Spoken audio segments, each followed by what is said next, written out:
After match expressions, there are many other like conditions, conditionals.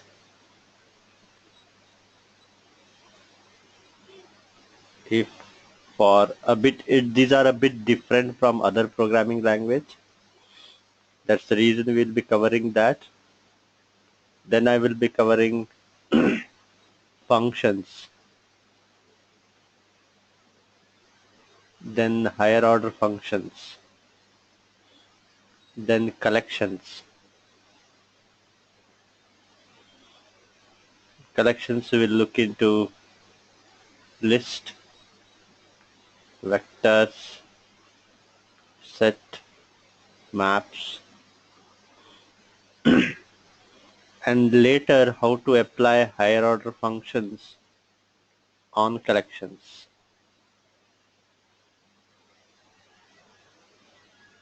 So this is a bit important concept here, applying higher order functions on collections, because Spark is all about that.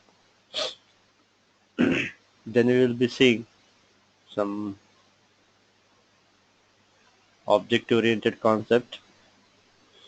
Here before the basic types, we will be seeing also what is functional programming. Then object-oriented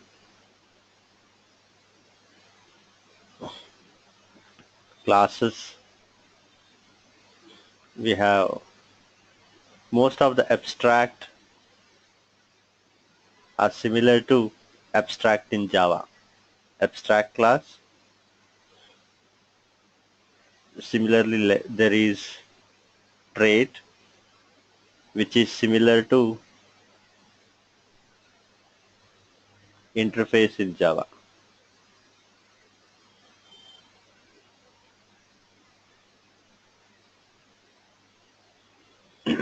Interface in Java here. Then we'll be seeing objects. There is a concept called objects itself. There is a concept called apply method itself. Then we have a concept called case class. Then we have a concept called implicits. Implicit variables or vals and implicit definitions. So we'll be covering these things in Scala. Once we are done with this, we will be going to Spark.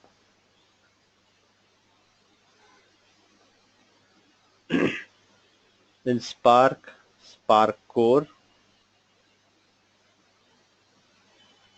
Spark SQL Library, Spark Streaming,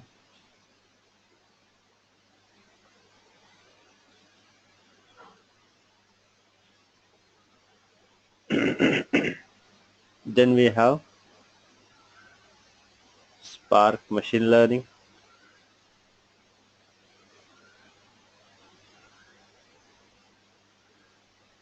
then we will see Kafka, Cassandra, a project with Kafka, Cassandra, Spark Streaming,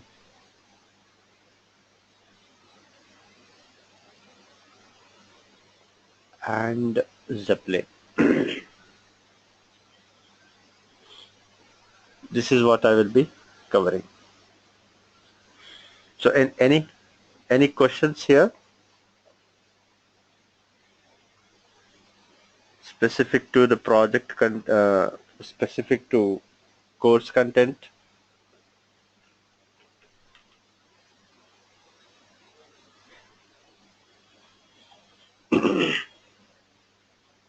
Any questions? No problem. Okay. And I just remembered something.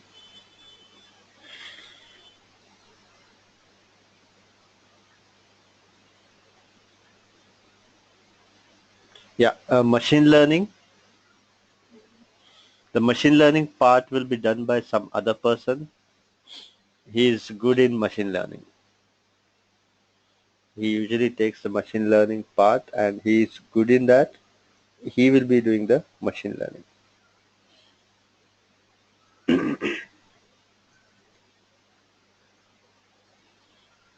Yeah, let's. And what is the configuration, system configuration that you people have? Because it requires minimum, like if you are using a virtual box inside a Windows system, it may require minimum 8 GB of RAM. Otherwise, it will be very slow. So one thing is I have drive in which the whole image is stored.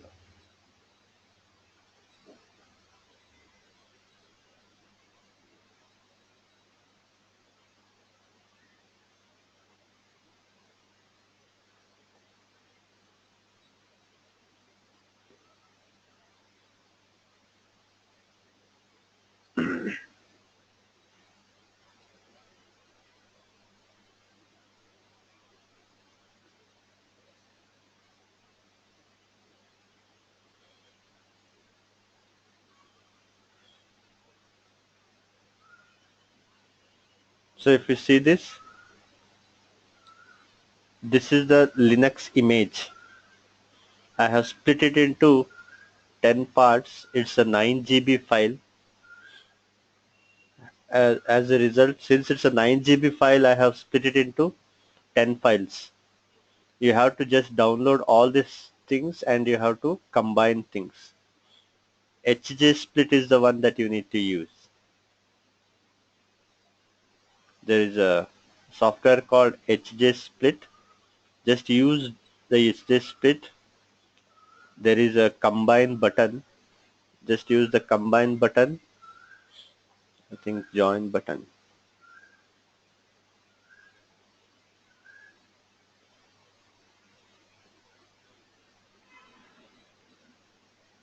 Yeah, I have this HJ split.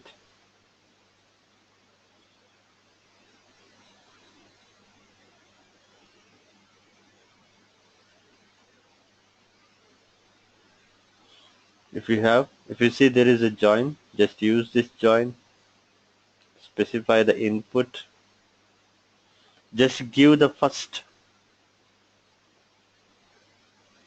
split and keep the rest in the same folder.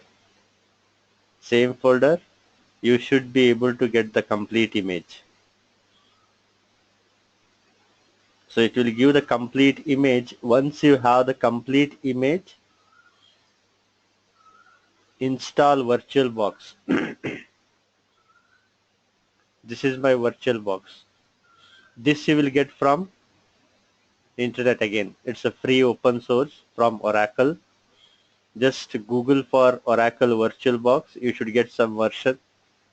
Pick the latest version and just go to import. That's all. Go to file. In the file, go to import and select that image that is created through. This image gets created through that HJ split. Whatever image you get, just select that image. Just select and press OK. You should be able to configure your system.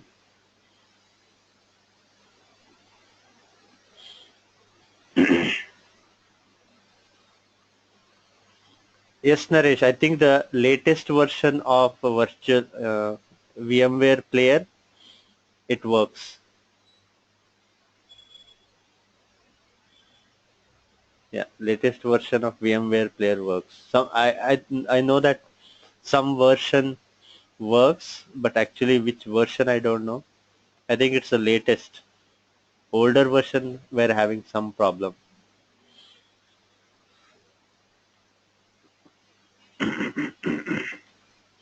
So if it's done, Just you can configure based on how many CPU cores you have. You can based on that you can have specify the CPU cores. I have specified 2 CPU cores and 8 GB of RAM. If you have those many, just keep it as default and just press import. Just press the import. Probably you can also select reinitialize the MAC address of all network cards. Select reinitialize MAC address and just press import. You should get the image ready. Only thing is you have to download this image.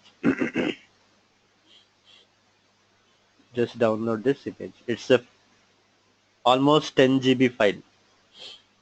The content is almost 10 GB. Would that be fine?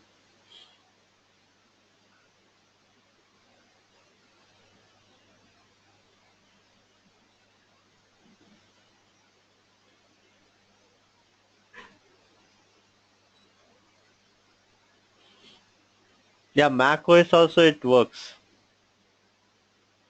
This image works on the Mac OS as well. With VM player or VirtualBox on the Mac OS also it works.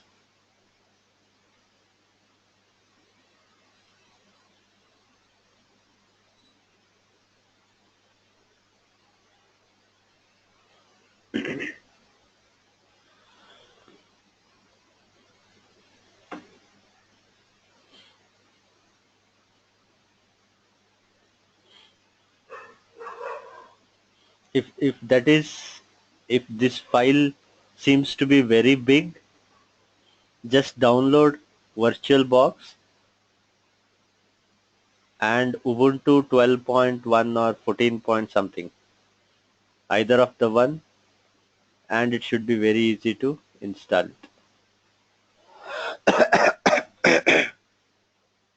Or if you are using a dual boot Linux itself, if you already have Linux boot,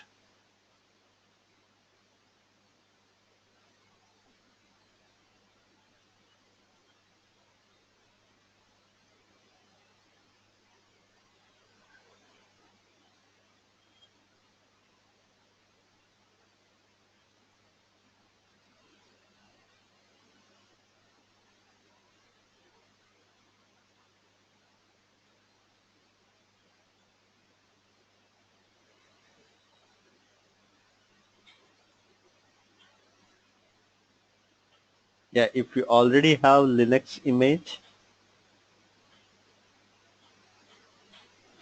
here is the hands-on code. All the code is available here. You can download this code into your Linux system.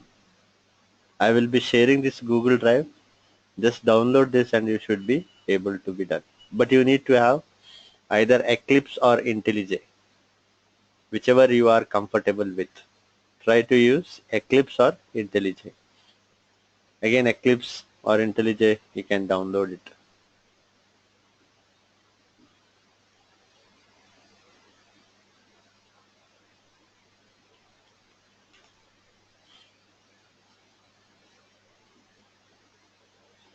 Just download IntelliJ and the first link should be the one.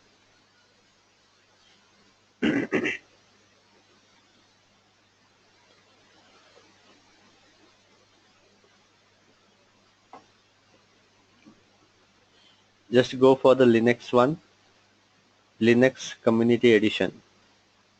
It is around 318 MB.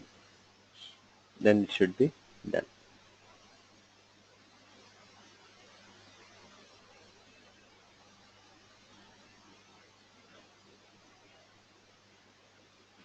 So if anybody faces any problem, just let me know while downloading the image, or if you are trying to install it yourself, we can sit together and try to solve the problem.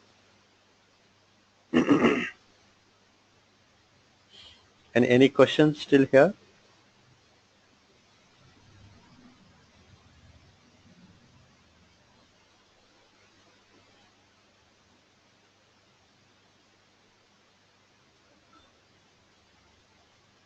Okay, if there are no questions, what we'll do is we'll try to start Scala first. I'll just cancel this import.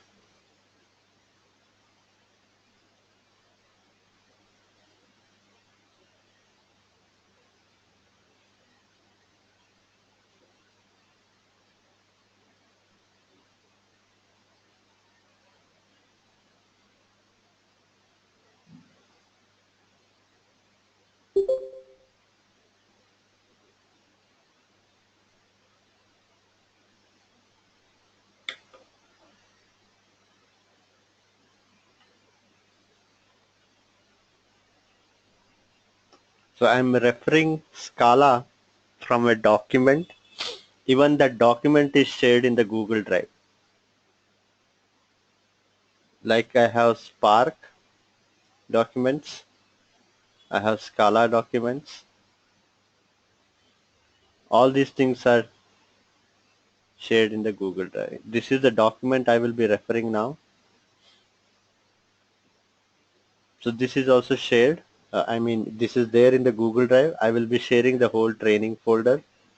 So you will be getting all Scala, Spark, Kafka, some MapReduce. Earlier I was doing some MapReduce. Now I am not doing. There is also Hive code, some codes, and HDFS codes are also there.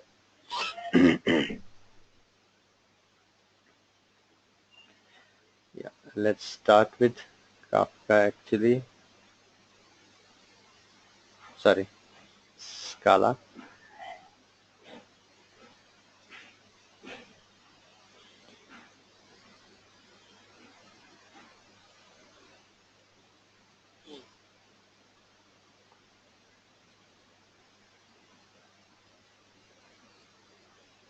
So this training is based on Scala programming language.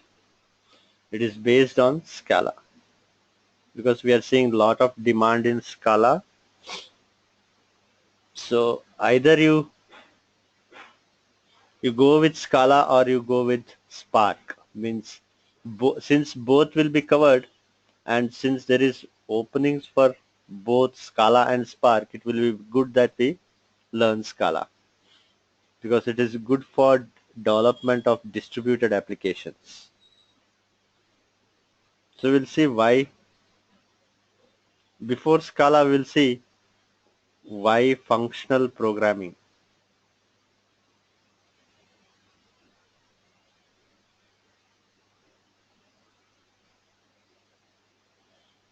Why functional programming? Why it is in demand? Or let's see what is functional programming.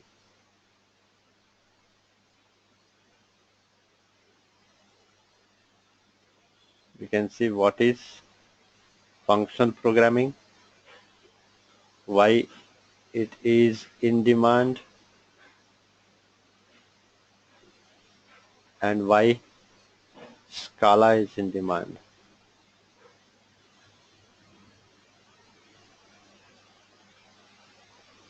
So this will be the fundamental thing that we have to learn. What is functional programming? So I will just give a simple example like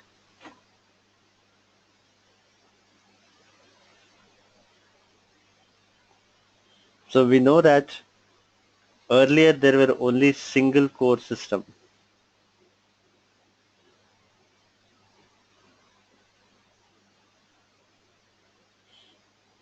Earlier days we had only single core system and the clock speed were increased. All the R&Ds, everything was done to increase the clock speed. So finally they came to a saturation. Probably there was some 1 some hertz, 1 gigahertz will say 2 gigahertz, then 3.2 some gigahertz we got it.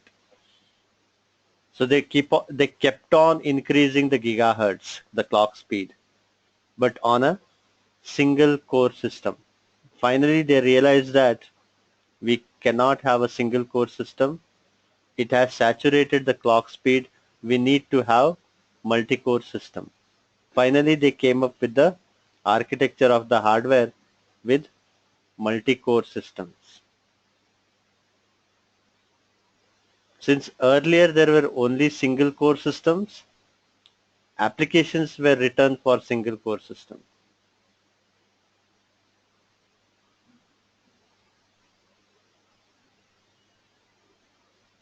So these applications were based on the languages they were written to suit for the single core systems. Even though multi-core systems existed, even if multi-core system would have existed, these applications, the software applications that were developed, would not make use of all the multi-core systems. If you see, multi-threading was very popular. Earlier days, multi-threading was very popular because the systems had only single core. So whatever threads you created in your program application, all the threads would run on that single core. They would share that single core. Hence, multi-threading was very popular at those days. Next came multi-core system. Multi-threading is still very popular. Multi-threading will never go. We still require multi-threading because we have to run the applications on multiple cores and multiple threads will be sharing some of the cores. Multiple threads will be sharing multiple cores here. So as I'm saying, earlier applications were written to exploit only single core machines. Single core machines. Then came multi-core systems. It means the software people have to develop applications. They have to develop applications that will use all the CPU cores. That will use multi-core CPUs. So we cannot get rid of multi-core machines. We have to write application which will use all the cores in the system. Hence, parallel processing or parallel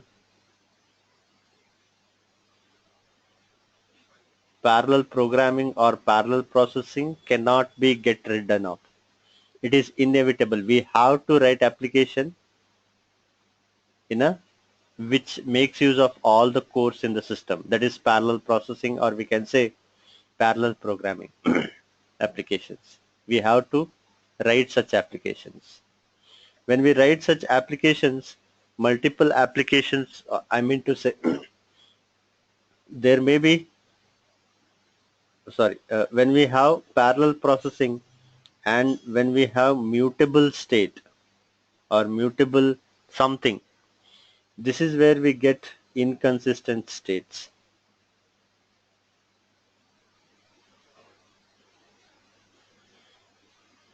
When we have mutable data and parallel processing, we know why we have to write parallel programming applications, because there are multi-core systems. We cannot get rid of that.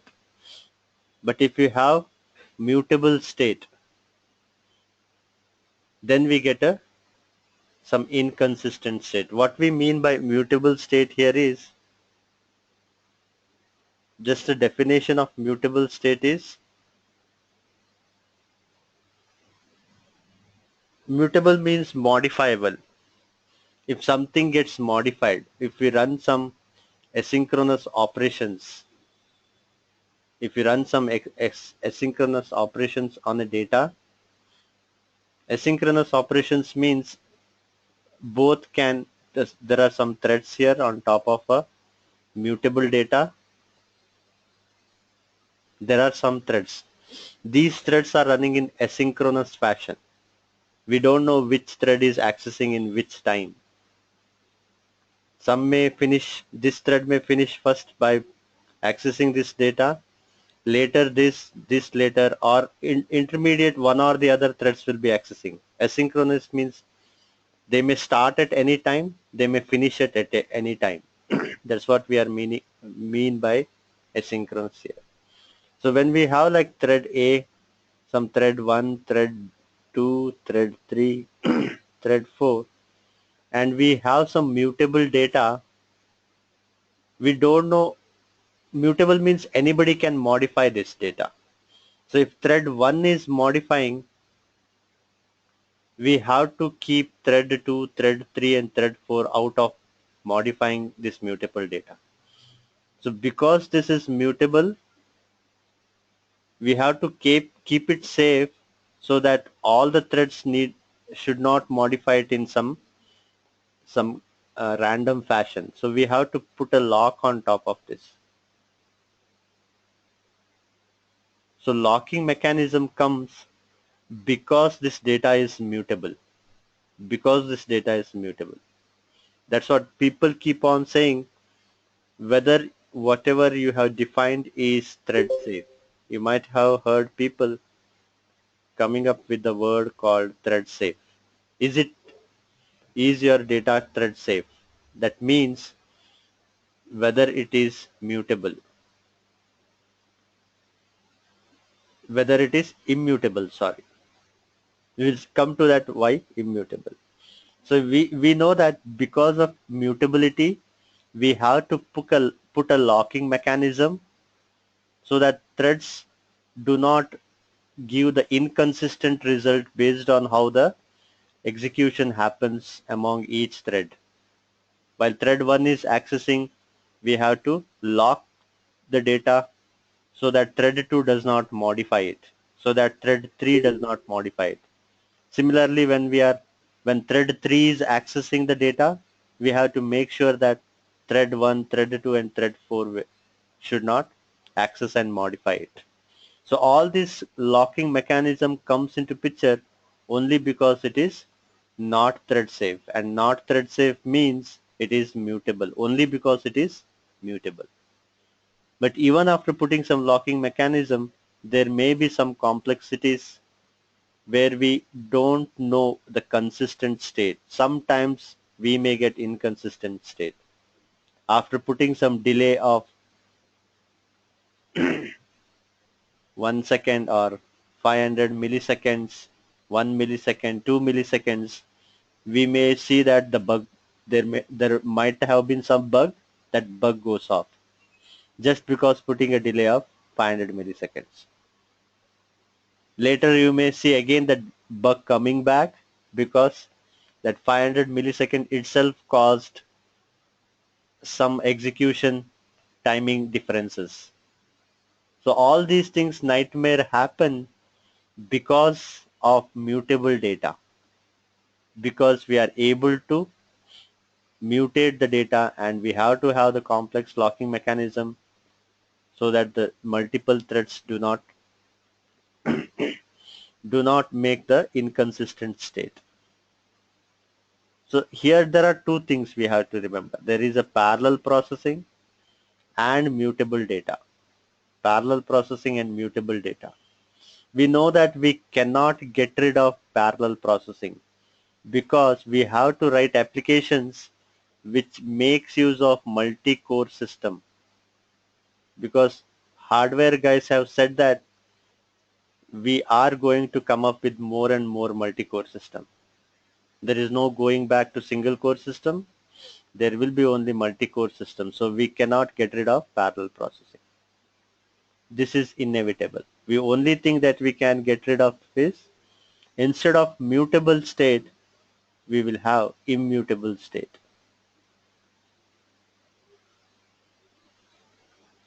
And what do we mean by immutable here? Immutable means not just you cannot modify. Immutable is not like we cannot modify at all. Immutable means whenever we modify, a new data is created.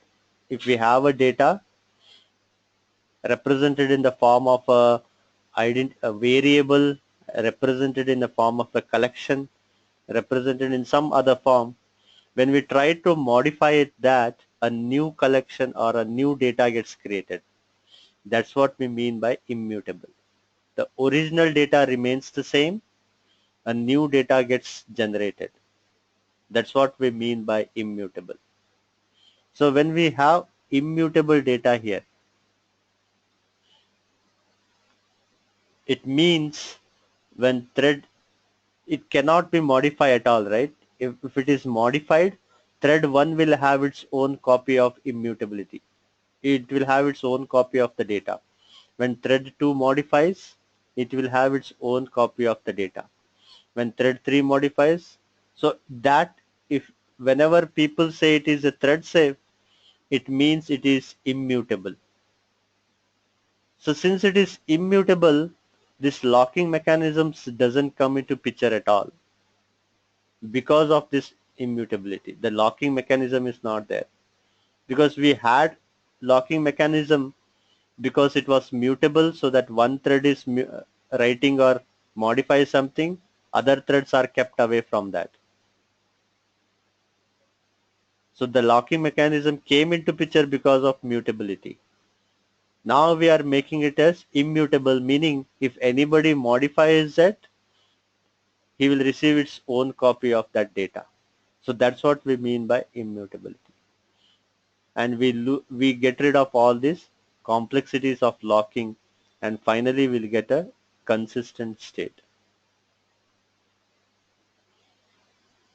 We'll get a consistent state with parallel processing plus immutable data.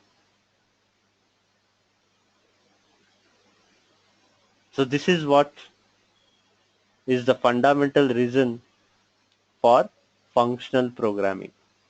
This is the very fundamental base or root cause, we can say, for the beginning or not beginning, for the popularity of functional programming while developing distributed application or parallel processing application. And how is that? And how functional programming is that? Because what we have got rid here, we have got rid of mutability here. We have got rid of mutability. Avoiding mutability itself is called functional programming.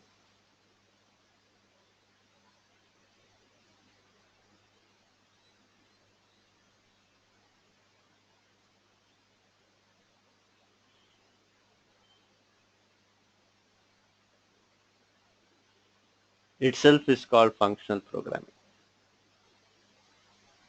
It sounds strange, but that's true.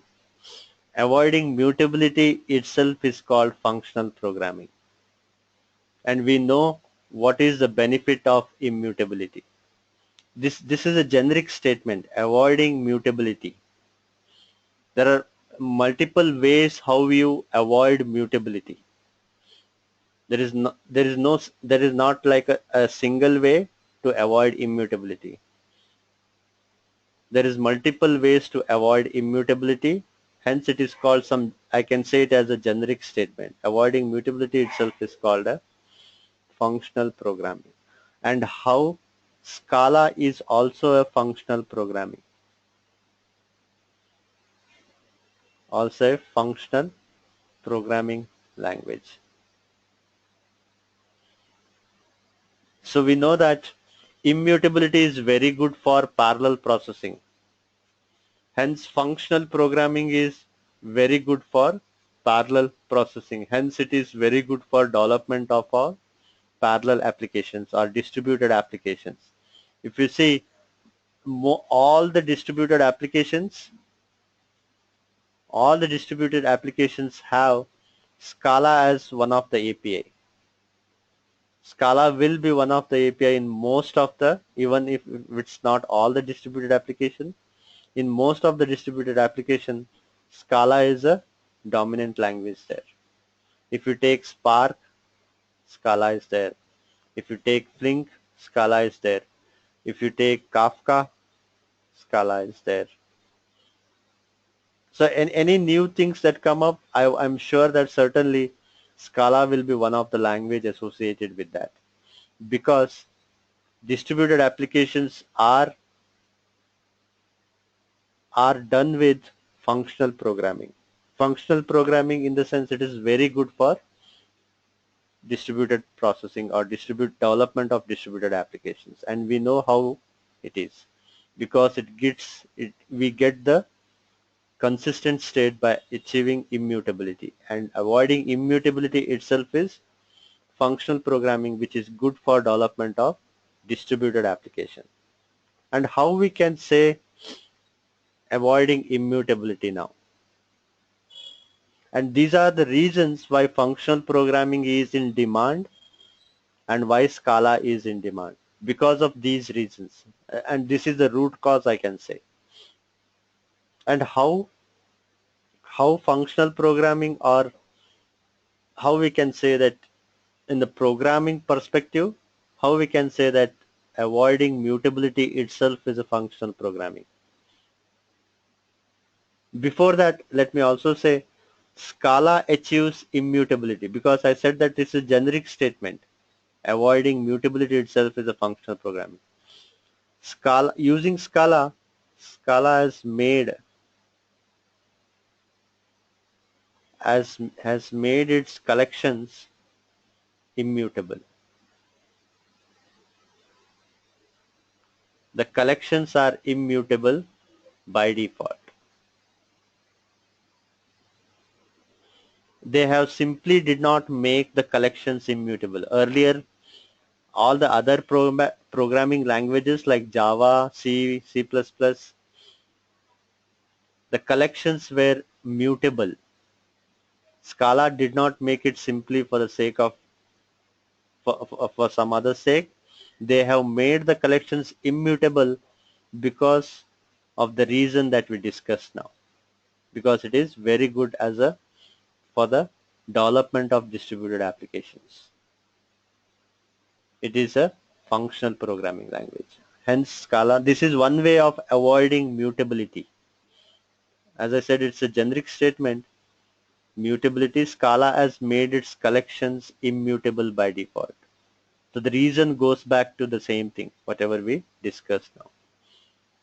And from the function perspective, from the programming perspective, we'll see how to avoid mutability.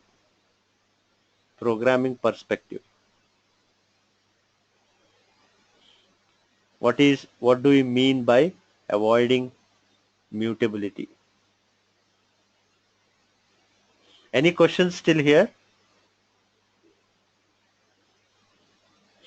Any questions still here? I hope the root cause was clear here. I'm assuming the root cause is clear here. So based on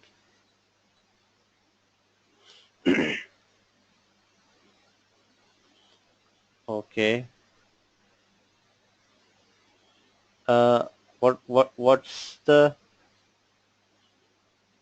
right? We will see this. The programming perspective will see this.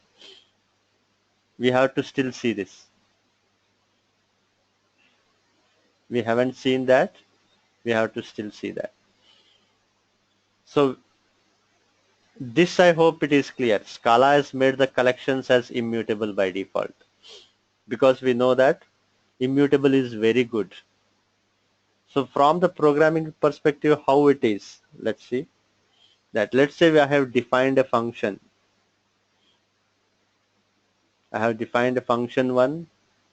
I have some input parameter.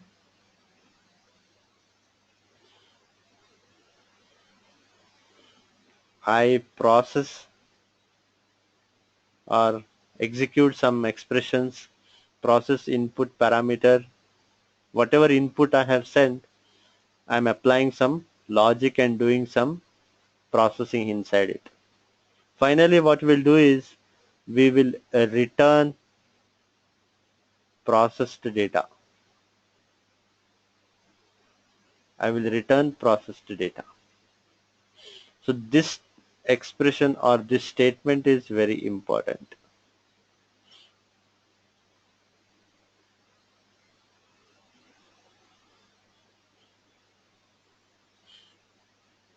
So here we are this itself means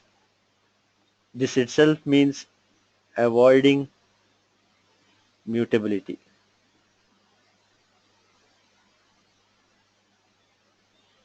This itself means avoiding mutability. How do we mean that? Avoiding mutability.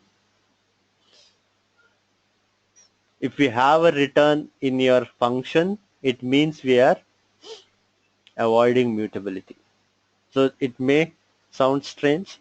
Let's take the reverse or converse of this. Let's take the converse of this. Let's say we are not returning anything. We are not returning anything from this function. We have defined a function. We have defined some function which takes some data or input parameter. We process that input parameter and we don't return anything from that function. So then what is the use of this function now? If we don't return anything, what is the use of this function? What possibly it can do other than returning a data from here? The only option it is left with is it has to do some write operation, it has to modify somewhere, or it has to update some things.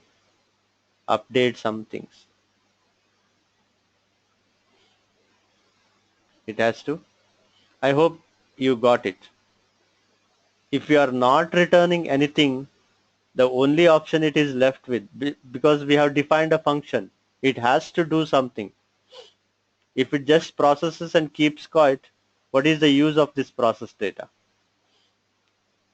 We are not returning anything. We have just processed the input parameters. And if we just leave it as it is, then there is no use of this function. It has to do something else if it is not returning the data.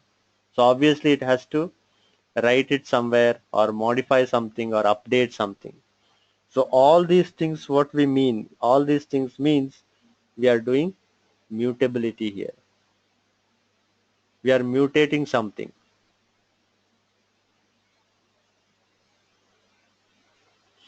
So all these things means mutability. So that's the reason if you go back to the normal statement, if you are returning means, if you are returning the process data, it means we are avoiding mutability. We are avoiding mutability here. So some people may say that we can write something and we can also return something. Before returning something, we may update something and then we can return something.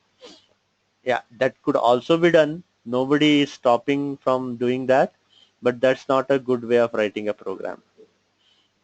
That's not a recommended way of writing a program here. Keep the functions separate. The functions that you want to return, write a separate function. The function that you want to update, write a different function. Yeah, Naresh, may I know what is the question here?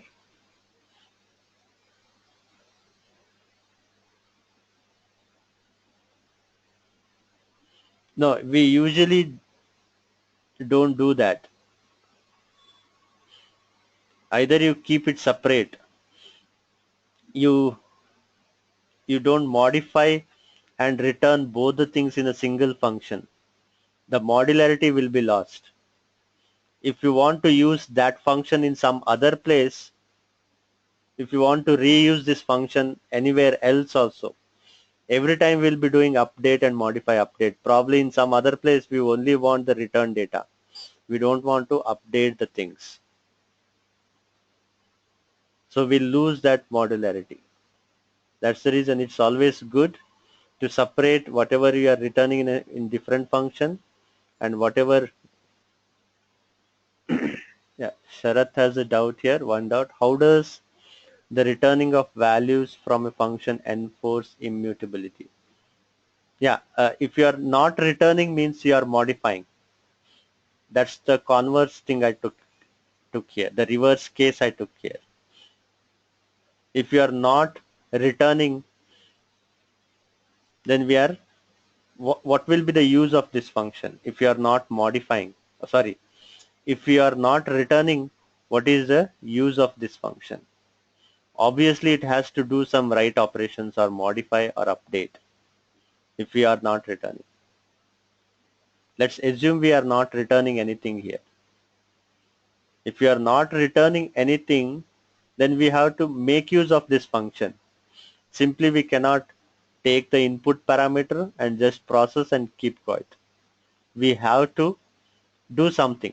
Either you return something, or the other possible way is we write something or update or modify. So these all will be as mutability. So if we don't return, means we have to write. So that means mutability.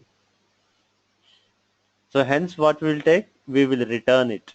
If you are returning means we are avoiding this mutability.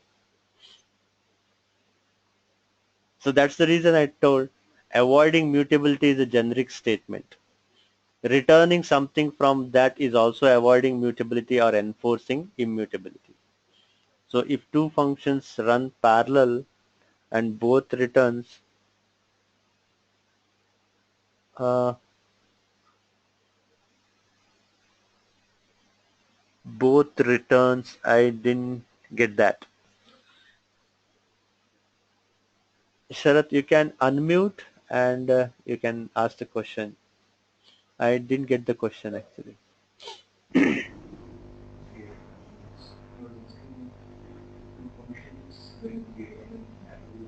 Sharath, your voice is very low. Okay, I was asking if two functions run in parallel. Right. And if both the functions will return some value. Right. Then won't it be sometimes dissimilar, and what will happen at that time? So both will be working on its own data set. Okay, okay. They will be having their own data. And that's what we will say parallel processing. They will be working on their own copy of the data, a different Okay. copy of the data, you can say. So that will be again much more clear when we start learning the distributed application, that is Spark. Yeah. Other than that, as of now, we can say that this is how we are avoiding mutability. So this is how from the programming perspective or functional perspective, we can say that this is how we avoid. Always try to return something. So going forward, it is all about mutability and immutability only. So the programming that we will be learning going forward, we will talk in terms of mutability and immutability because it is all about that. Scala is also the programs that we have, it's all about that again.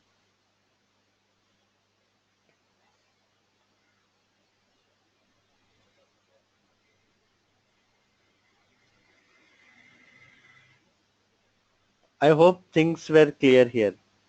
Till here, I hope for Naresh and Sharath it was clear. About Ram, Sandeep, I think Sandeep also it was clear.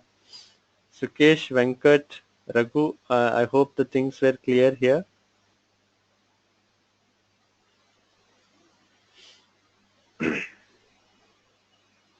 Okay.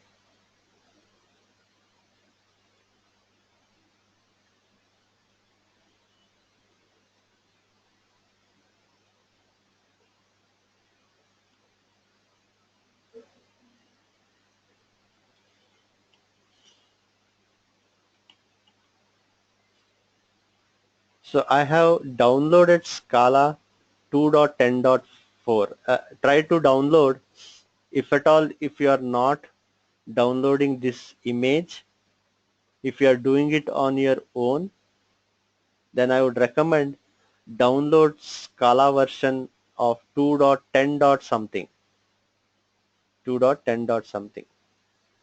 You can just download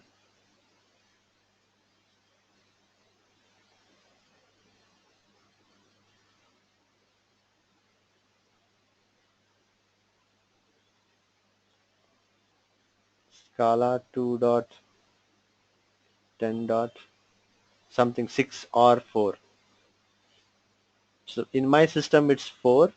The reason behind that is some of the Spark libraries, they are not yet compatible with 2.11. It is not yet compatible with 2. Some libraries you will end up with unknown runtime errors. It will be hard to get rid of those errors. Some class not found errors. It will be very tiresome to debug those things. So try to download this Scala 2.10.4. Before that we have to download Java. Java 8 would be the Java 8 or 9. That should be good enough. Just click on this Oracle link. So download Java here. If your system is a 32-bit system, download the 32-bit version. If your system is a 64-bit, download the 64-bit. So mine is a 64-bit. Download this. It is around 172 MB and Scala is around 20 MB and IntelliJ is around 300 MB. So if you are doing it on yourself, otherwise just download this image and everything should be available. All the things should be available. So the way I have installed it, so if you see, I have downloads, I have training, I have open source. All the open sources I have downloaded. JDK I have downloaded. Scala also 2.10.4. JDK 8 here. After downloading, untar in some path. I have untarred in user, local, share. My JDK is untarred here, just using the tar -zxvf. Downloads, training, open source, JDK. Just give this command with the sudo because we are untarring it in the root directory, root path. So use the sudo tar -zxvf and give the path where it is exists, where the tar or gz file, compressed file exists. You should be able to untar it. Similarly do it for Scala. Similarly do it for Scala, you should get the result. So using these things I have untarred it. So once you have, you can set the bash rc. Go to dot bash rc, vi dot bash rc. Inside that give the path. Wherever Java and Scala is installed or downloaded, give that path. Export Java home, user local share JDK. This is my Java. Path is again Java home, add bin to the path. Bin is added to the path, Java bin. Similarly Scala is here and Scala bin and lib are added to the path. So this is how we add it. So this export path, the first statement here, this also you will get, you have to do, what you have to do it from the command prompt, just type echo $path. The very first time, if after doing the installation, the very first time do echo path, it will have only few of the paths here, only few of the paths. When we do an echo path after just fresh installation of your Linux machine, fresh installation of Linux machine, you will have only this much. That's whatever you have, you just export it so that you don't lose that path. Whenever we give echo path, whatever result you get, put it here in this fashion. This is what I had when I had installed the Linux. This is what I had in my path. So just export that. Rest you keep on doing this way. I have Hadoop also installed, Spark also installed, Cassandra, Kafka, Hive, Maven, Zookeeper, all this is installed. Flume, again Flume is also installed. Whichever you want to install and set the path. Just untar it to some folder and give that path as the folder in the same way. Same way untar it and give the path. Once you have given the path, source the bash rc. Source.bashrc. Everything should start working. The recommended would be download this. Download this image. You should get everything working. So you can concentrate more on the Spark and applications. Scala language and the Spark. Any questions still here?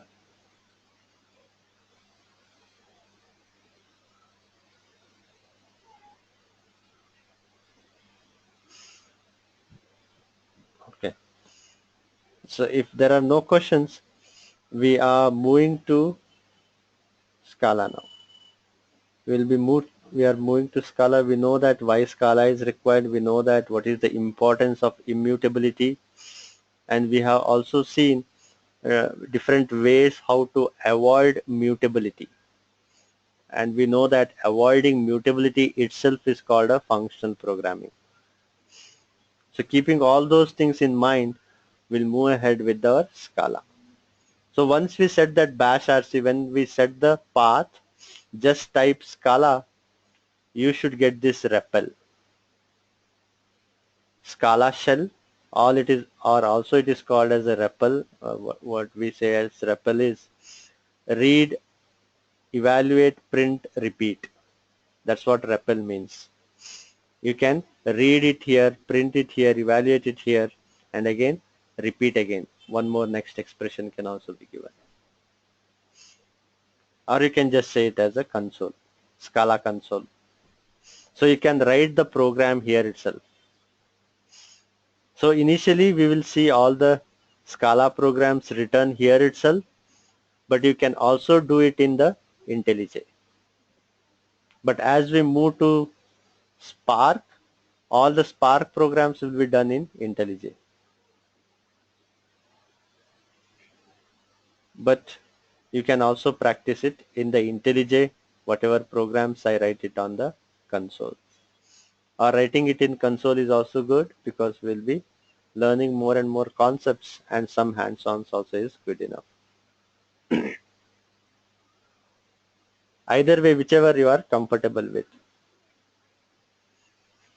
So as I said, avoiding mutability. There is one more way Scala provides, the way it avoids mutability and differentiates between mutability and immutability. They have a keyword called val in this fashion. Val means a value, means once assigned, once created, you cannot modify it. Once created, you cannot modify it. Cannot modify means it is immutable. It is immutable. So I cannot say n equal to some other value now. So that's what immutability means here now. Scala uses a val keyword to make it as immutable. But I can say val m is equal to n plus 10.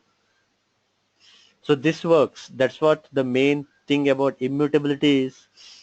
The original copy does not get modified. A new copy gets created, and that new copy is assigned to m here. when I say n plus 10, m equal to n plus 10, n is not modified, a new copy gets created, and that new copy is assigned to m. This is what we mean by immutability. We cannot change the existing value or the original value remains the same. But if you want to have a var, if you want to modify something, then use var. I will say var x equal to 20. Then I can say x equal to some other value. So again, it is all about mutability and immutability. So they have a keyword val for immutability. Scala has a keyword var for mutability. So going forward, we'll refer this as value, and this will refer as variable. N or m or x, we will refer it as identifiers. These are all called as identifiers. X is a X is a variable identifier, n is a value identifier. So that's how we will go on referring this. So keeping this in mind, I hope you got the things clear here. These are simple things, val and var, because main reason goes to that same thing, immutability and mutability, which goes back to functional programming, which goes back to again distributed application, developing distributed application. Now if you concentrate here, we never specified the data type also. We never specified the data type. We never said that n is a integer. If I say again val x equal to 10.5, we never specified the data type. It automatically determined the data type. Similarly, if I say val x equal to Scala, it automatically determined the data type as string, double. We never specified here. So the compiler automatically determines the data type here. We don't have to worry about the data type at all. It's the compiler that determines the data type. The reason behind that is simple. Most of the time, the developer may unintentionally make the mistake of giving wrong data type sometime. It may be sometime complex what as the data type should be given. It is unintentional simple mistakes done by the developers, and they will lose a lot of time in compilation errors. We have to keep on doing multiple compilation to get rid of those simple errors, data type errors. So whatever that could be avoided and whatever that could be that could make the times save, all those things are put inside the compiler. We only have to worry about the logic, not to worry about the data type at all. The Scala compiler will take care of it. So this is why we don't have a data type. But if you still want to specify the data type, it will always come in the last.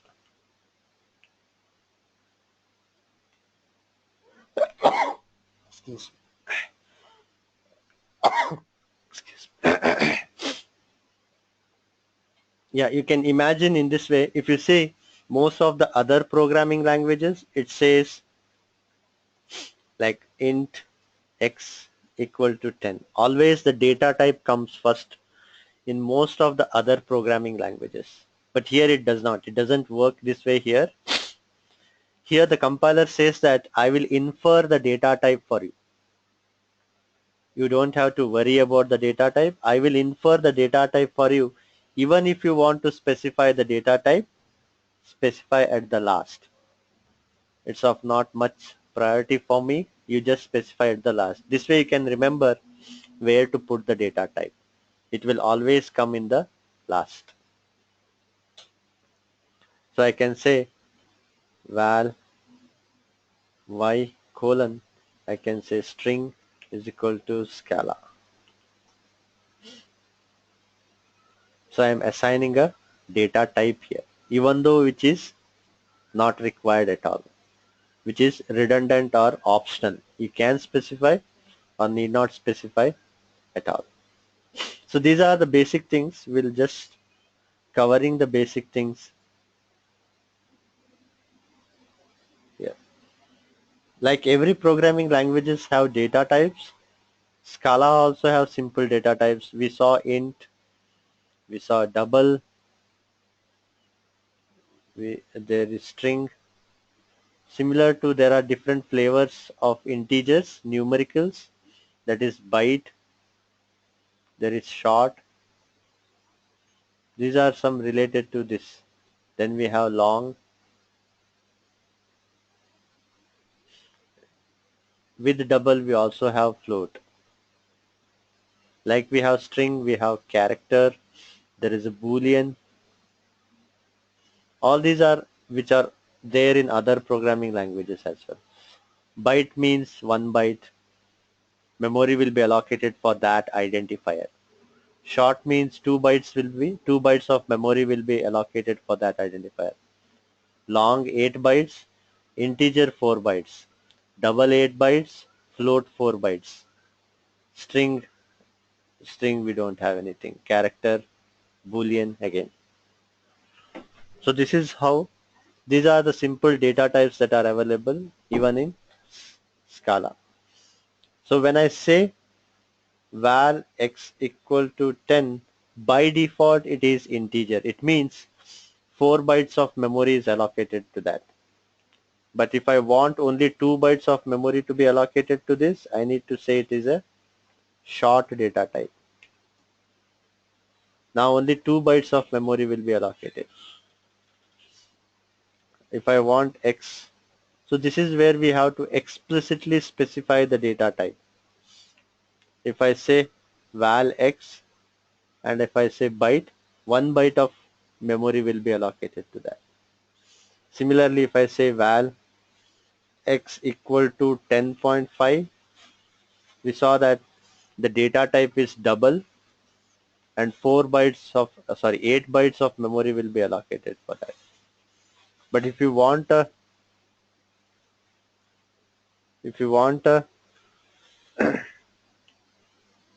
float, so you have to specify in this fashion. Float equal to 10.5 and f has to be there, and f has to be there. So it will be a float data type. In that case, 4 bytes of memory will be allocated to these things. So these are the basic data types that we are talking. All the operations can be done here. Like I have operations like val x equal to 10. I have val y equal to 20. Then I can say val z equal to x plus y. So all the operations, simple operations, just like any other programming languages, we are able to do that. Val x is different. Val y is a identifier. We added this, we got the result. No big deal. These are the simple operations that we are performing. We can move ahead with these things, like we have strings here, we have characters. Whatever we give inside a single quotes is a character. Whatever we give inside a double quotes is a string. We already know these things. Any questions still here?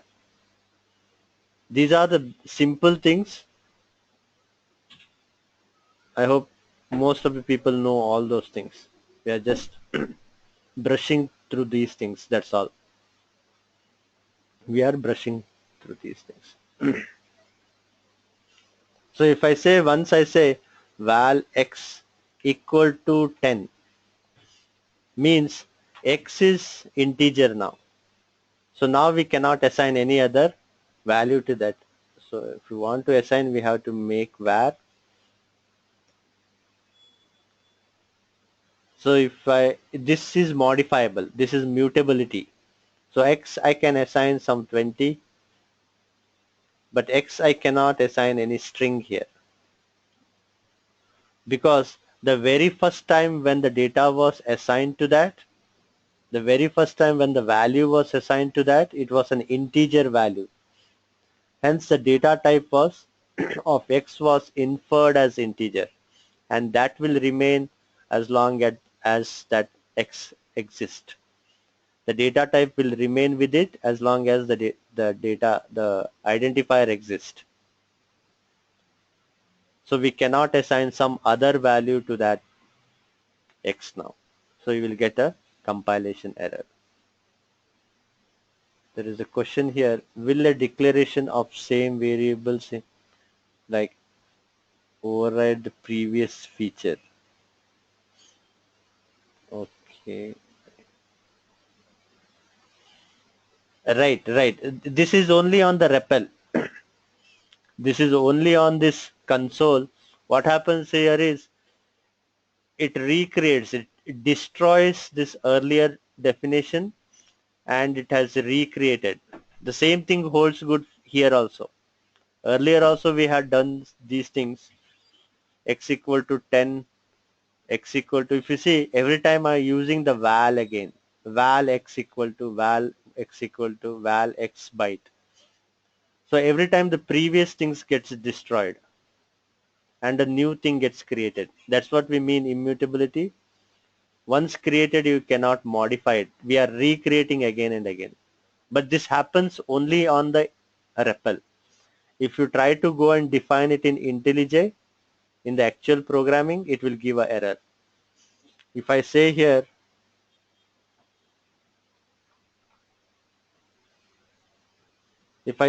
val x equal to 10, and again I say val x equal to 5, it will give an error that it's already defined. X is already defined. That's the error we get it here. One second. If you are not able to visualize it, so it says X is already defined in the scope. You cannot define such way. It's only in the REPL that it recreates, destroys the previous one. That's all. It destroys the previous one. So this is how this is what we are trying to say is we cannot assign a different data type once we have created that identifier with certain value. We cannot change the data type. It will remain till the identifier exists.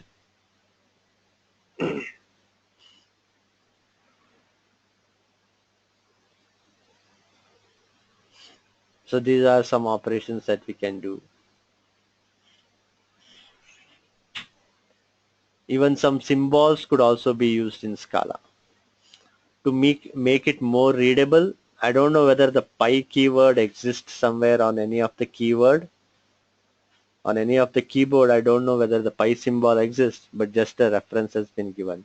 That symbols can be used as an identifier, which is not there in most of the other programming language. But here, certain symbols can be used as the identifier. Like I can say val dollar equal to, I can say US dollar. So, so this is an identifier here. This is an identifier, just like X, just like Y or Z or anything. Dollar is also a kind of a value identifier. So symbols, Scala makes use of symbols a lot in its programming language. Even the methods, symbols are used as methods. We'll see those things as well. We'll see those things as well. So again, there are some more examples. A dot B, we cannot use it directly as an identifier. This cannot be, as we have used the dollar as an identifier, A dot B cannot be used as an identifier because it thinks that B is a member of A. Like if you go to object oriented, the way we refer an member of an object is with the dot reference. So such cannot be used as an identifier. So we can make that to work by using a single reverse quote. So this is an identifier now. This is an identifier. So it is rare that anybody will be using in such things, but these are all the things that provide Scala. Symbol as an identifier, all these things are provided. So I think we have already seen these things.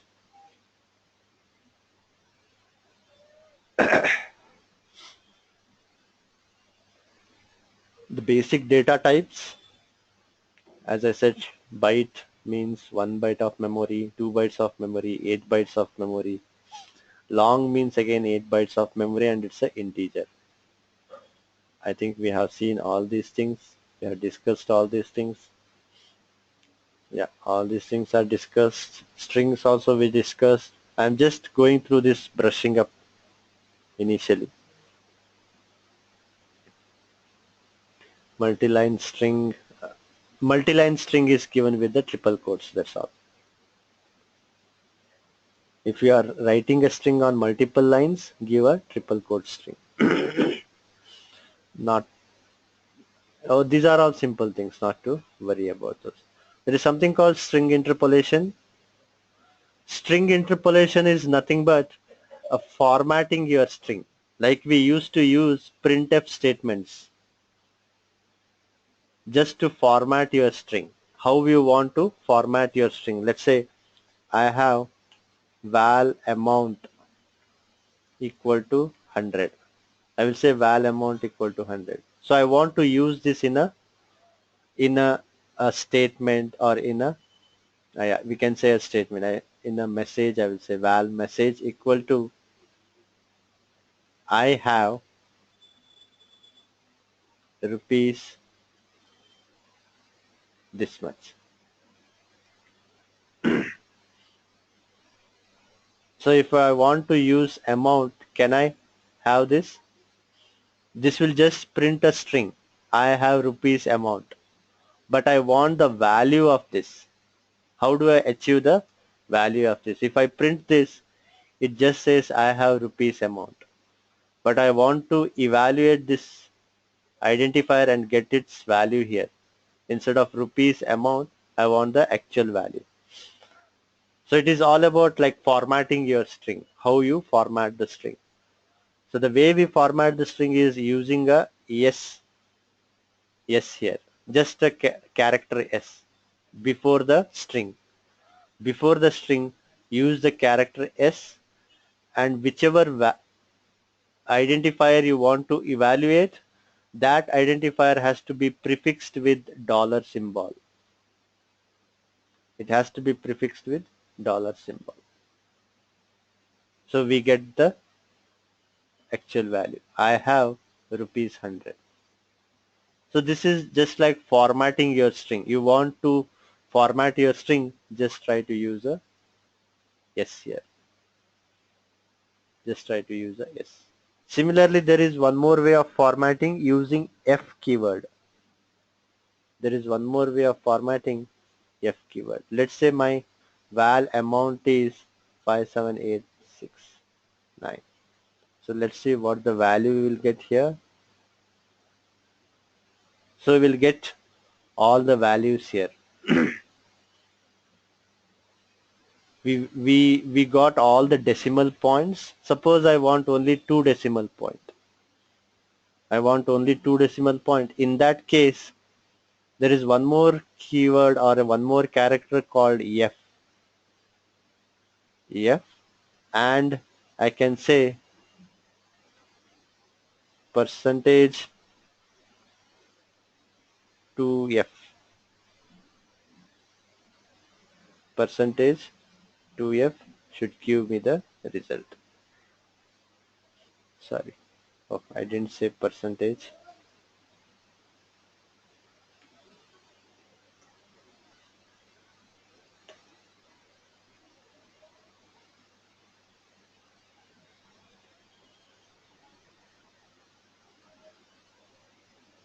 Just a second. I just forgot the syntax. There is some syntax for that.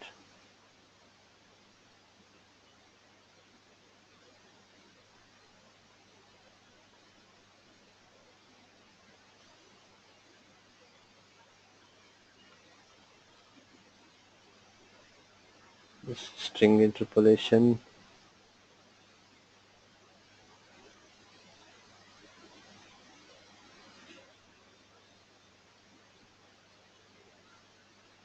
This happening here. Percentage.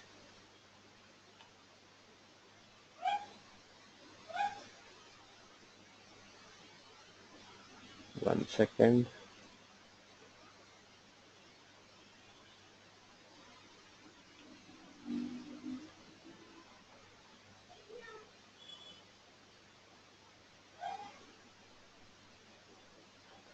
Yeah, that's the reason. Percentage to dollar percentage.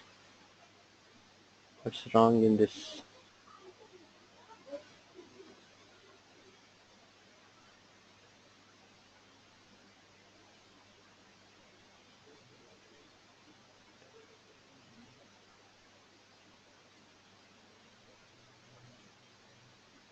Oh,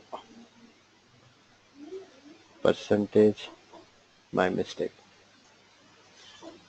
So if you see, this is my mistake. So if I have something like this,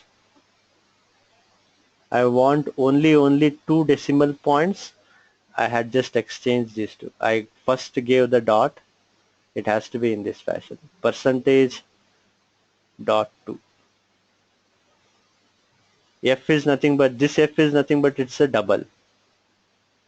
This F is for, because it is a double. And this F is to use different kinds of percentage S. I can use percentage D for decimal point, percentage S for string, percentage F for floating point or the double. So all these F and S are used for you formatting your string on the way you want to display the string, just for the formatting purpose. Formatting your string, how you want your string to be displayed or how you want your string to be returned from somewhere. So usually use F or S. These are called string interpolation. Any questions here on string interpolation?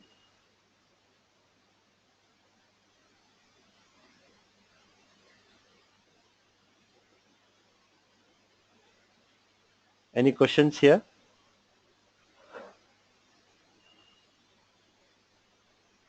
I hope the things are getting clear. Okay,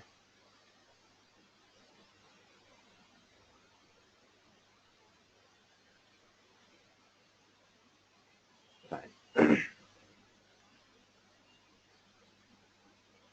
So where we had,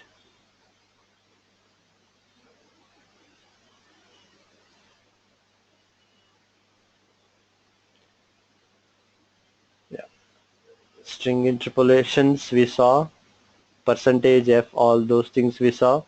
Character also we know all these things.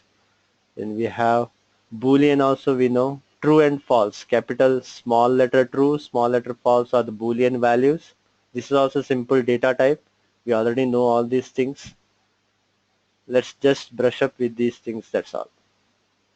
And there is one more data type called unit. Like we have all other data types, there is one more data type called unit. Unit means we don't return any value. There is no return value from here. It's similar to void in other programming languages. We use a void keyword. It means that function does not return anything. The same way we have a unit which does not return anything. It means the function or anything if we take, it doesn't return. No value is returned. It means a unit. And the symbol for unit is open bracket, close bracket. That's all. So we'll see these units as well. There is a one more new data type called tuples here. So what is the tuple data type? The tuple data type is like, I can say val t equal to, I can say 10.5, I can say true, I can say string here, sorry, Scala. So it's just a collection of different data type values. It's a grouping of things together, different data type things together. That's what a tuple is. If you see, the compiler has automatically determined the data type of individual elements, double, boolean, string. All the individual elements are automatically identified here. We don't have to worry about the individual elements. That's what a tuple is. So the main use case of tuple is whenever from a function, if you want to return multiple different datas, a tuple is used. Multiple different datas, a tuple can be used. Or one more use case commonly used is in the form of a key value pair. When we go to Spark, we'll see that a tuple is always used to give a key value pair, where the first element of the tuple will be the key and the rest of the elements will be the value. That is the most used use case of the tuple in Spark, where first element will be the key and rest of the elements will be the value. So that's what a tuple is used for. To access the elements of the tuple, we'll just say dot underscore 1. We have a tuple t. This is the tuple t. Dot underscore 1 will give the first element. Dot is for referencing. Dot is always for referencing any elements. Underscore 2 will give the second element. Underscore 3 will give the third element. First, second, and third. If you try to access underscore 4, there will be no such element. Value underscore 4 is not a member of this. So there is nothing like underscore 0 here. It starts from underscore 1 because it's not a collection.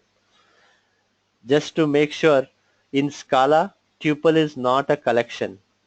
Just like if you see arrays, lists, those are collection, but tuple is not a collection. Actually, internally what happens? Internally, an object is created. T is nothing but there exists a class called tuple. There exists a class called tuple. And inside that class tuple, there are fields underscore 1, val underscore 2, and val underscore 3. So whenever I'm saying t equal to something here, 10.5, 20, Scala, a 3 variable tuple class is generated. 3 variable tuple class is generated, and this is how we access the fields of the tuple. T is a object of this class. It is an object of this class, and underscore 1 will give the first element, underscore 2 will give the second element, underscore 3 will give the third element. So this is the actual tuple, but the most we will be only looking into the use case of the tuple. The use case of the tuple is when we want to return multiple different values from a function, use tuple. Or one more use case is which is most commonly used as the key value pair, where the first element of the tuple is called the key and the second element of the tuple is, or second or the rest of the elements of the tuple we can assume as a value. So that's the use case of a tuple. Any questions still here?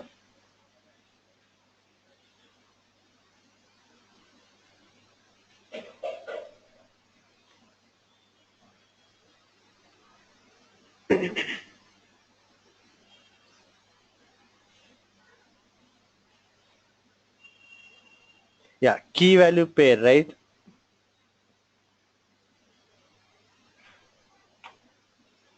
Key value pair is simple here. So when we say val x equal to 1 comma something Scala. So usually the first element will be taken as the key, the second or the rest of the element will be taken as the value. So just as of now, you can imagine it in this way. When we go to Spark, where we will be grouping something, aggregating something. So in that case, on this key, there may be multiple values. So all the values will be aggregated for this key. So if you want to aggregate all the values for a particular key, put that key as the first element of the tuple. Put that key as the first element of the tuple. Automatically, it will become a key. So probably at this point, it may not be clear, but just assume that first element will be taken as the key, second element or the rest of the element will be taken as the value. So once we know about Spark, probably in that case it will be clear. But partially it should be clear now. This is the only thing. So the first element has to be not necessary. Not necessary, it has to be a, we can also have val x equal to a string. This could be numerical value. Anything is fine. Anything is fine. It is just a different data types. Any different data types can be specified here. We can have a tuple of a tuple also. Val y, I can say first element could be again a tuple a comma 1. Then I can say this second element as Scala. So it could be a nested tuple. The second element could also be a nested tuple. So it could be anything. It is not restricted to any numeric or double or anything. It could be anything here. So based on your use case, you can make some of the things as a numeric. The key could be numeric or it could be a character. Based on your use case, it can take any place. The key could be anything.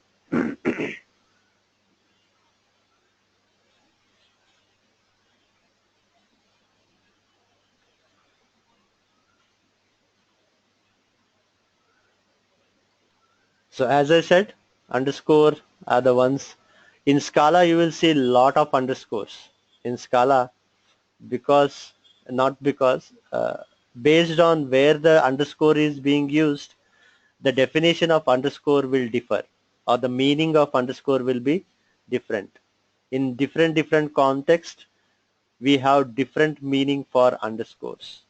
Here underscore and the numerical value will give the field or the member of a tuple.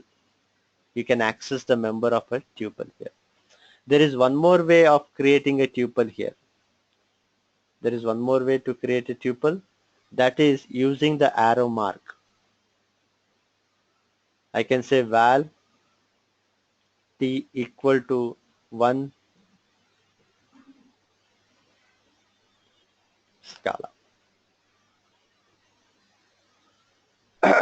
This is also a way to create a tuple, but here only a 2-element tuple will be created. A 2-element tuple will be created, not a multiple element tuple will not be created. We will only get, this is one more way. This is a strange syntax, or a new, not a strange, we can say a new syntax that we are seeing. Arrow mark. We can say it as a arrow mark, where we can say the first element is the key and it is having a value as this, which gives key value pair. First element is the key, second element is the value. This is one more syntax to create a tuple. Again, when I say in that fashion, I can say t dot underscore 1 will give the first element, t dot underscore 2 will give the second element. And if I'm trying to create like one more arrow here, what may be the result here? What should I get here if I do this?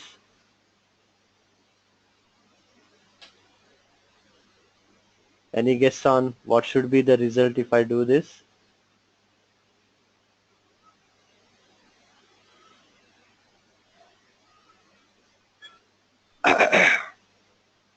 Okay, we have one as error. Vijay Reddy says error. Allow under 3-element tuple. As I said, we can only get a 2-element tuple here. We can only get a 2-element tuple. So what it will do is, this will get a tuple. This will return a tuple. Right, Sukesh, that's correct. So this will become one element. On this element, again we are creating the value. So this will be the key and this will be the value. So if we see, first we created a tuple, then again that returned a tuple. On that tuple, we again provided arrow mark and Java. This become our value. So it will be always 2-element tuple, and it will go on for nested things. It will go on with the nested, keep on nesting, and it will keep on going. So that's what we will get with the nested tuple, a new tuple.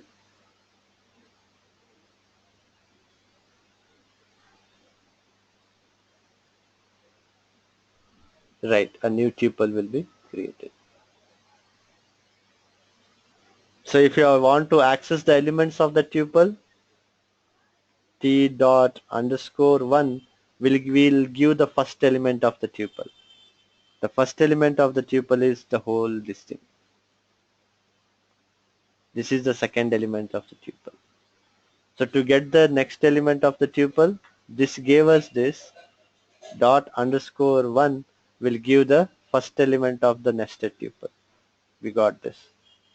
Finally, if I want the second element of this tuple like Scala, so this is how I get the data. Finally, we get this. If you want to get the Scala from this nested tuple, this is how we access it.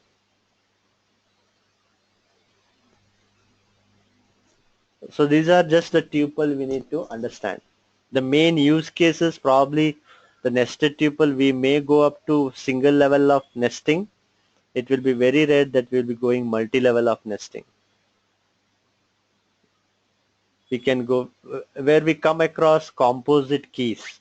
Probably somebody might be in background from Hadoop MapReduce, where we have a combination of multiple keys. So these two will become as a key here. A composite key, somebody might have heard it. So this will become our key. Based on the use case, if you are using it somewhere, this will become the key and this will become the value. So this usually it is called as a composite key. Multiple keys are grouped together and will get the value. I hope things are clear here.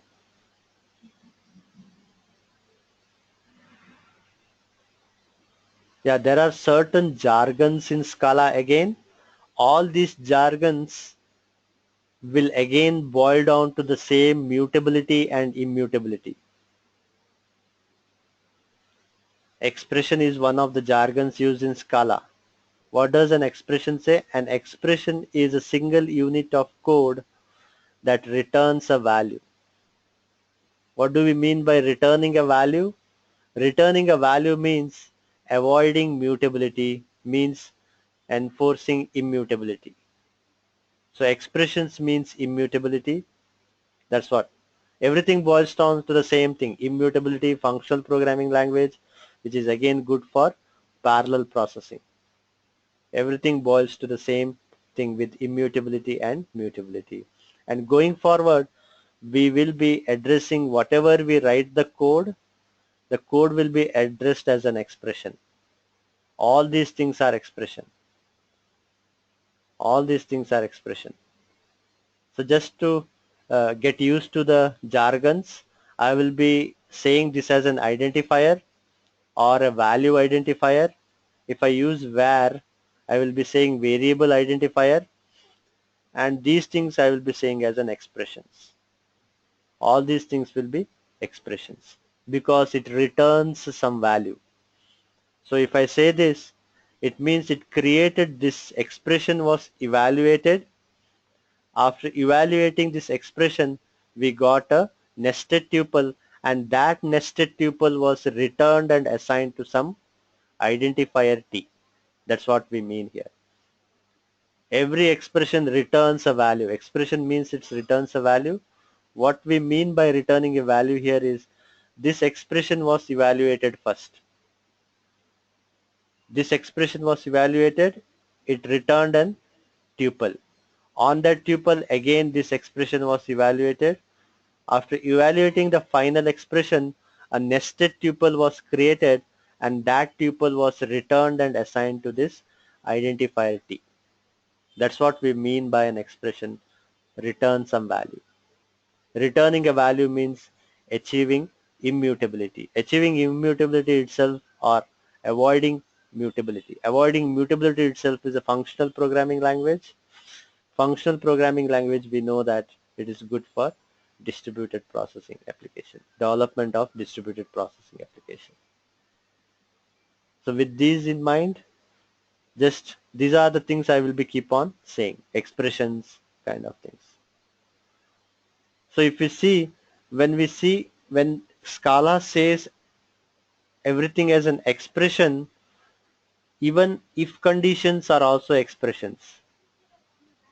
Even if conditions, for loop, all those things becomes an expressions because they are expressions, we can have an equal to sign before the if.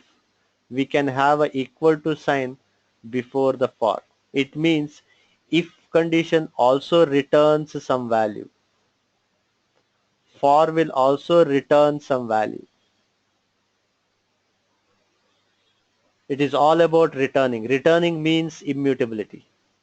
So this syntax is also a valid syntax. This is also a valid syntax. Probably you will not see such syntaxes in other programming languages, but in Scala it is a valid syntax because if is also an expression, for is also an expression, and expression means a unit of code that returns some value, which returns some value. So just you need to get used to this kind of syntax also. Any questions here? Any questions here?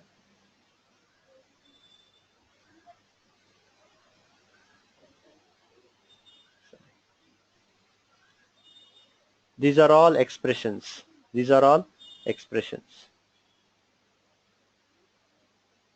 So till now also we never saw a semicolon being used anywhere.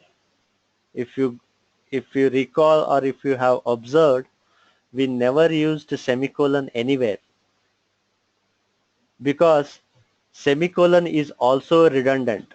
As with the data type, the developers or programmers can make simple unintentional mistakes with the data type. The same thing holds good for semicolons also. An unintentional mistake of skipping the semicolon can be done by the programmers, which will result in multiple compilation errors. Multiple times we have to compile our code to get rid of all those errors. To save such things, even the semicolons are put inside the compiler itself. The compiler itself takes care of all the semicolons. Semicolons is again redundant and optional.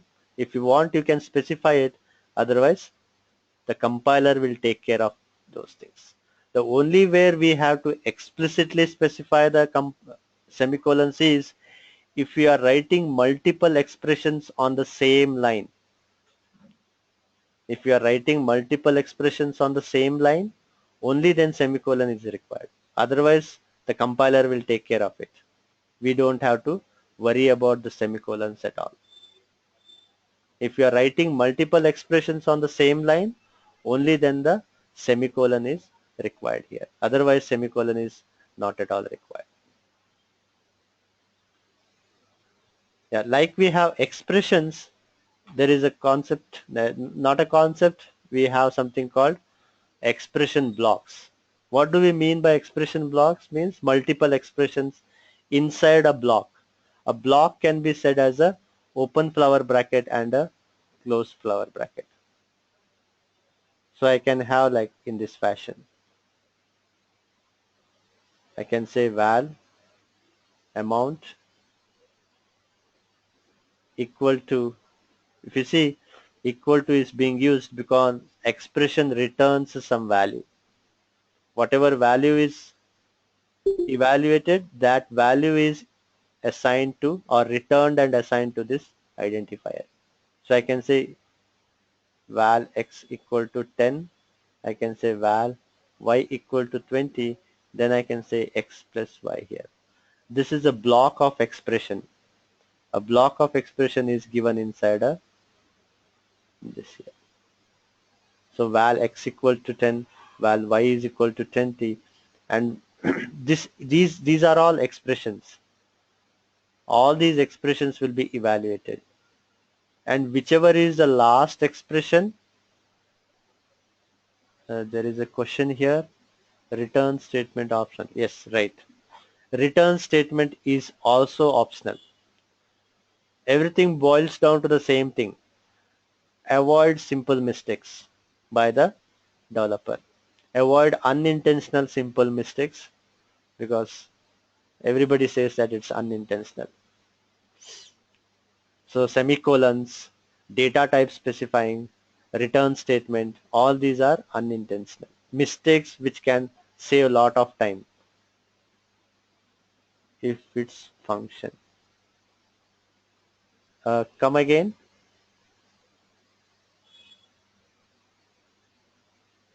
Yeah, inside the function when we define a function, yeah, the return keyword is not at all required. It is redundant again. Like we have semicolon redundant, return is redundant, colon semicolon is redundant, data type is also redundant. Because all these things the compiler can take care of it. We don't have to worry about this. All these things are put inside the compiler and it will take care of all these things. Finally, it will give out Java code itself. Whatever code we are writing, finally it will give out Java code. Inside that Java code, there will be a return statement keyword. But as when we are writing in a Scala, it is not required at all because these are all redundant. Simple mistakes which takes lot of time for compilation, all those things are put together. But here this is not a function, this is a block of expression. This is a block of expression. We know what is an expression. Just a expression is a unit of code that returns some value. So hence everything becomes an expression. And if we group it in some flower brackets, it is a block of expression. And after evaluating all the expression and finally the last expression, after evaluating the last expression, whatever value we get, that value will be returned and assigned it to the identifier.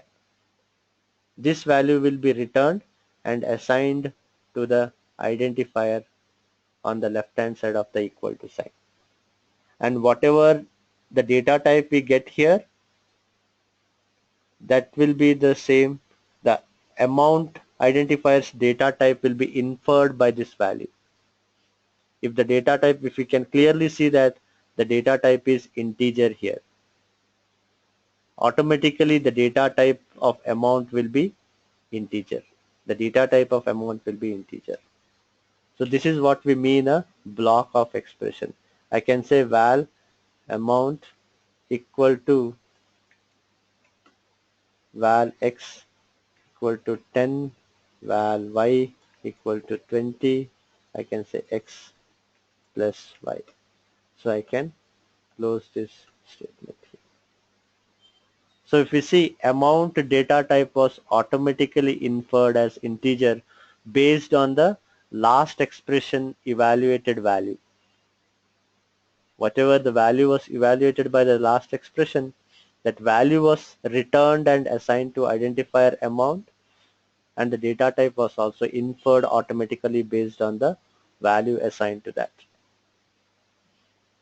I hope the expression is clear here. It is again a block of expression. Boiling every concept boils down to immutability and mutability here. And if you are specifying on the same line, only then we are using the semicolon. Otherwise we don't need a semicolon. If you remove the semicolon, we may get a error here. Try to give this, it gives the value. If I remove this, we should get an error. It should get a error here. So the reason behind that is it thinks X is a member of 20. We'll see that. Why does it thinks X is a member of 20? Like we have a class member. The compiler here thinks that X is a member of 20 here. Why it thinks such a way, we'll see that later. We'll see that as well. Why it thinks, because we have to learn some more concepts to reach that point. Here the compiler thinks that X is a member of 20, but we'll see why it thinks in that way. That's the reason we need to have a semicolon here. We need to have a semicolon if we are giving multiple expressions on the same line.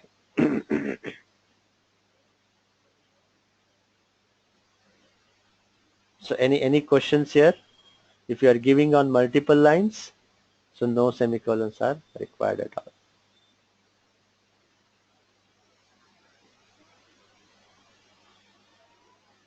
Like we have expressions, we have statements, a contrary to that expressions, which is nothing but express statements are again expressions, but they do not return a value. They do not return a value. Again boils down to the same thing. Immutability and mutability. Statements are mutability things, mutability expressions. Actual expressions are immutably expressions. Statements are mutability things. I hope the things are clear here. So where we are going with this. Any questions still here? Vijay, Venkat, Sukesh, Sharat, any questions? Sandeep, Ram, Raghu, Naresh, any questions? Yeah, expressions is nothing but we return some value. Whatever we wrote it till now, all were expressions, but statements do not return any value. That's true. Statements are the one that do not return any value. So when we say does not return any value, it means it has to do something else. It has to update something. So statements are used to update something, to modify something, or to write something with the external sources. Your boundary code from your application, the boundary code will be usually the statements, and the internal code will be usually the expressions. Boundary code, what I mean by which it interacts with outside word to write something, or some different open source it wants to write something.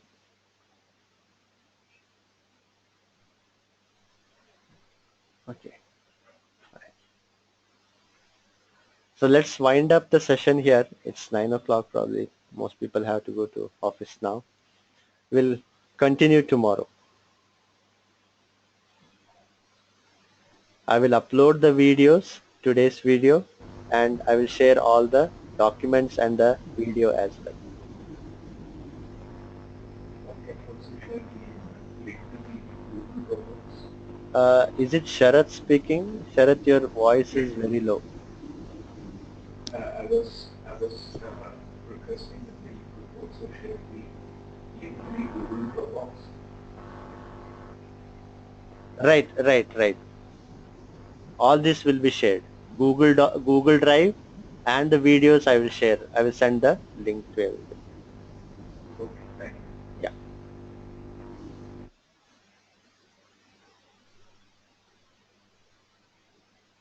So let's wind up here.